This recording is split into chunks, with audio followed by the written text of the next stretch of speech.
What's up, guys? Welcome back to the channel. My name is Paco. For everyone that doesn't know, or is your first time watching this video, um, if you clicked on this video, it's probably because you want to know more about the Evergrande situation in China, especially if you're following the market or you're investing or whatever. Just before we get started, I just want to make self clear that I'm no by any means a financial advisor. Um, I just express my opinions of what I feel about the market and saying that, let's get started. Okay, so what is Evergrande?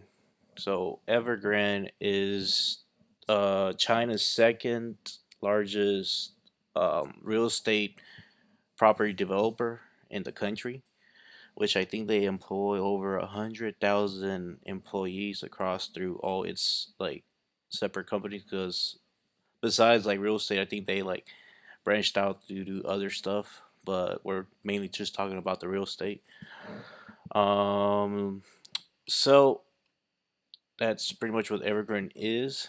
And the issue with Evergrande right now is that it looks from like since the beginning of the year or the beginning of COVID, um, with COVID going around, um, a lot of materials has been delayed, a lot of work staff has been delayed. So, like, that's been affected throughout the whole world, especially in China, which is pretty much the epicenter of COVID. But from the looks of it, it looks like they've been struggling to stay afloat this whole year, and even from like the beginning of COVID, pretty much. And by the looks of it, it looks like they've been saying that they've owe over $300 billion in debt, and as of today, which is September 21st, they have to make a $83.5 million interest relating to the March 2022 bond on Thursday. So I guess we're gonna see if they make that payment, but from the looks of it, from what I've been seeing, I don't think they will. First of all, I've been seeing articles about Evergrande pretty much telling their employees to let them borrow money from their own employees or to actually get a loan through their own employees, or else they won't be giving like bonuses, which is crazy. When you have to resort to that kind of measure, means you're pretty much going under. So I think that there's maybe two possibilities, maybe three that could happen. Um, First of all, the first would be maybe they do come up with the money, which I highly doubt they will, and they pay the interest and then continue that burden more further up. But if you look at it, they have another payment of $47.5 million due on September 29th for March 2024 notes. And if they can't pay this, and definitely not gonna be able to pay that. So pretty much what I'm saying, it's like there is a good chance that they're gonna go bankrupt. Or is it gonna be another Lehman Brothers in 2008 and in the USA when the housing market crashed? Who knows? But another option could be China bails them out, which honestly I see it more leaning towards that. First of all, because in China, it looks like 20% of China's GDP is through real estate. Because over there in China, a lot of people invest into real estate because that's, in their terms, the best, safest return on their money. But I don't know, kind of looking at it from different articles I've been seeing, it's like you could just tell they were in a bubble because the housing market in China was just literally doubling every year. It just wasn't sustainable anymore. Um, what sucks about it is that this is people with their hard earned money, pretty much. If they go bankrupt, they're gonna lose it all, which sucks. But like I said, I don't know. I do think that China is gonna probably bail them out because this is probably something that China's not gonna want to affect through their whole economy.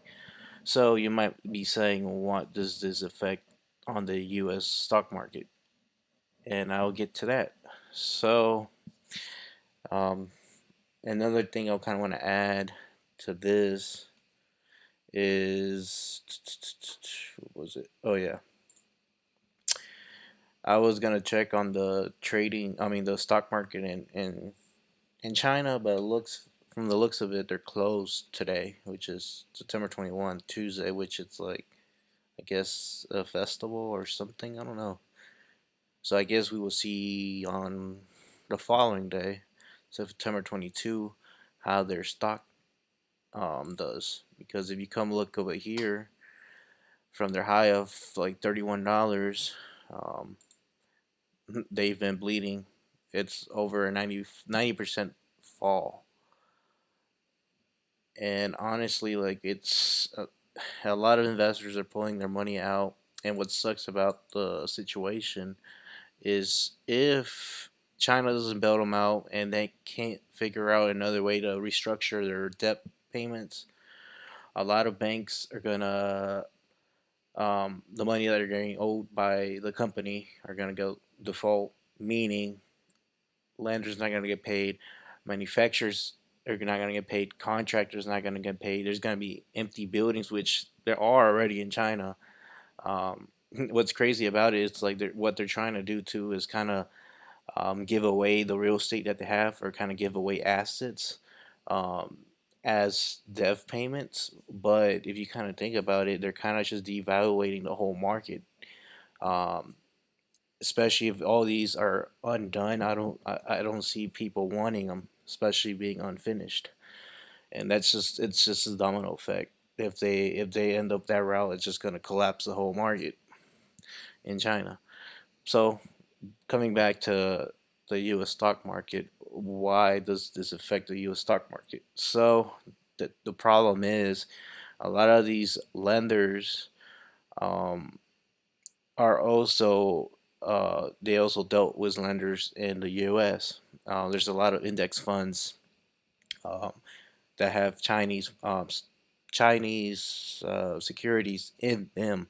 So if those fails, those are just gonna go straight down, which is why we saw today the markets literally all red. Like, look at this, it's crazy. Um, I sat at the computer today. It was just crazy. I mean, it's not like it dropped dramatically, but this is a start. So this just to me just kind of signals that people are starting to pull their money out of the market to kind of leave cash on the side to be able to buy dips in the future. So this, and especially crypto right now, crypto's just not doing that well either. So if we come over here and look at Bitcoin, Bitcoin is at 42,000, and it's the same thing. A lot of institutions are just probably moving their money out of crypto, like higher risk assets, and just kind of saving their money. So yeah, that's my 2 cents about Evergrande situation. I guess we'll find out about what happens in China. And if you do like this kind of videos, I will be doing more.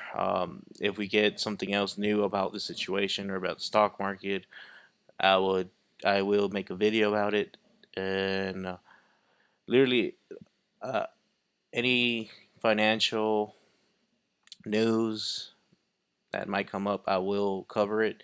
So don't forget to subscribe, like this video, and comment down below if there's something specific that I might miss in this subject or something else you might want me to cover. So talking about that, see you next time. Hopefully, hopefully this doesn't go straight down, but I guess we'll see. Peace.